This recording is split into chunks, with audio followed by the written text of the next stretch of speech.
So today we're counting down the dumbest deaths ever recorded in history. Real people, real documented accounts, and some of the strangest exits anyone has ever made.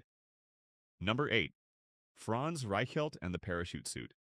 Reichelt was a Paris tailor who spent years designing a wearable parachute, a cloak built with folding fabric wings. He tested it on dummies dropped from his own apartment building, with mixed results. In 1912, he got permission to test the suit from the first platform of the Eiffel Tower, 57 meters up. He told officials he'd use a dummy. On February 4th, in front of a crowd and newsreel cameras, Reichelt put the suit on himself and jumped. The parachute never opened. He fell for several seconds and died on impact. The footage still exists today. Number 7. Bobby Leach and the orange peel. In 1911, Leach became the first man to survive, going over Niagara Falls inside a steel barrel. He broke his jaw and both kneecaps, but he lived and spent years afterward touring and telling the story. In 1926, walking down a street in Christchurch, New Zealand, Leach slipped on an orange peel.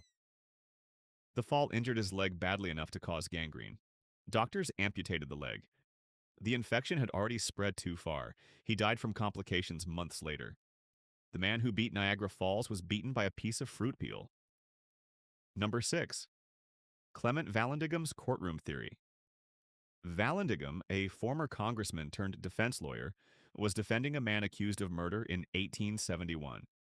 His theory was that the victim had accidentally shot himself while drawing his own gun from a kneeling position. To prove it to his colleagues in a hotel room, Vallandigham picked up what he believed was an unloaded pistol from the evidence and reenacted the shooting. The gun was loaded, he shot himself, and died from the wound the next day. His demonstration reportedly worked. The jury acquitted his client. Number 5. Jack Daniel and the office safe. Jasper Daniel, founder of the Tennessee whiskey company that still carries his name, arrived at work early one morning in 1911 and couldn't remember his own safe combination. Frustrated, he kicked it. The kick broke his big toe. The injury turned to infection, then gangrene. Doctors amputated the toe, then the leg. The infection kept spreading anyway. Jack Daniel died from blood poisoning brought down by his own safe. Number 4. King Alexander of Greece and the monkey bite. Alexander became king in 1917 at 23. In October 1920, walking in the royal gardens, his dog got into a fight with the keeper's pet monkey. Alexander stepped in to break it up and was bitten several times. The wounds turned septic. He died 3 weeks later. Historians still point to his death as a turning point. It helped set off a chain of political events in Greece that some later called, only half joking, the monkey bite that reshaped a nation. Number 3. Sherwood Anderson and the toothpick. Anderson, the American author behind Winesburg, Ohio, was at a party aboard a ship in 1941 when he swallowed a toothpick, apparently buried inside a cocktail snack. The toothpick punctured his intestine. The wound became infected. He developed peritonitis and died in Panama days later. Number 2. Alan Pinkerton and his own tongue. Pinkerton, founder of the detective agency that still carries his name, slipped on a paving stone while out walking in 1884. He bit his tongue in the fall. The wound turned gangrenous.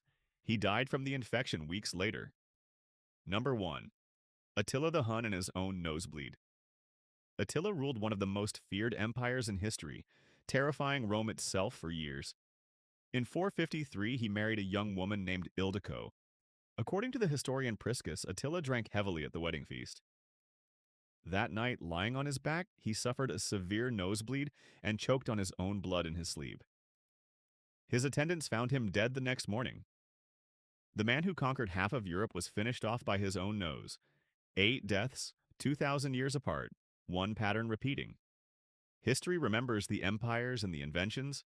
It also remembers the toothpick, the orange peel, and the nosebleed.